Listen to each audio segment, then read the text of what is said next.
दिवसात आजची ही पत्रकार परिषद होती आणि या पेपर लीक प्रकरणी आमचा सर्वस्वी रोष NTA वर आहे. कारण त्यांची जबाबदारी आहे. त्यांचे जे देशभरातील जे पेपर सेट करणारे लोक असतील त्यांच्यावर कमांड त्यांची असायला हवी.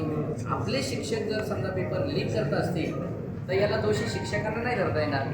त्याच्यावर त्यांचा कमांड नाही म्हणजे NTA कुठेतरी कमी पडते असं आमचं स्पष्ट मत आहे.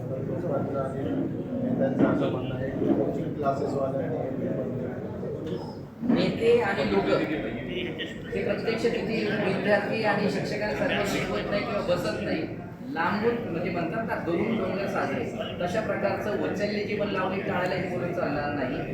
लीक पेपर कोण करते त्यांचा काही फायदा स्वतः असेल त्यांनी लीक केला असेल आणि आम्ही स्पष्ट सांगितलंय ज्याने पेपर लीक केला त्याला कठोर कारवाई करावी. तो आमच्यापैकी काही असला तरी आमचं काही एवढे दुमत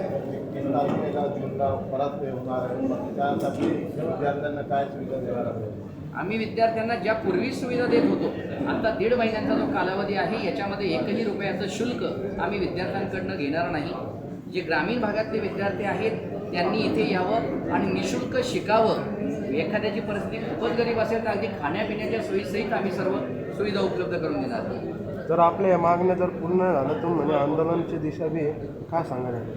या मागण्या जर शासनाने पूर्ण केल्या नाहीत आणि कदाचित शासनाने जर कठोर कारवाई केली नाही तर आमचं पुढलं धोरण जे आहे ते पालक आणि आमचे विद्यार्थी यांना बरोबर घेऊन आम्ही भव्य आंदोलन करणार आहे.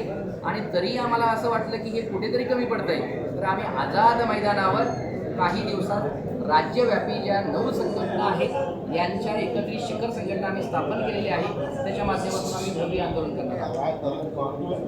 प्रमुख मागणी एकच, आत्ता जी घटना घडली ती वारंवार घडू नये. कारण याच्यापूर्वी 2-3 वेळेस ही घटना घडलेली आहे. 24मध्येही घडलेली होती आणि आजही पुन्हा तेच घडतंय. म्हणजे हा जाणीवपूर्वक केलेला खोडसाळपणा आहे. लोकांचं स्पष्ट म्हणणं आहे की कारण जे पेपरचं कारवाई पूर्ण जे कोचिंग क्लासेसवालेच करतात. आम्ही म्हणू ही पूर्णपणे याची शासनाची आणि NTAची जबाबदारी आहे. शासनाला काही त्यांचे फक्त घोंगड्या उचलणारे चादरी उचलणारे कार्यकर्ते तयार करायचे का? म्हणून विद्यार्थ्यांना शिकून देत नाहीत का तुम्ही? डॉक्टर प्रिया मोहन.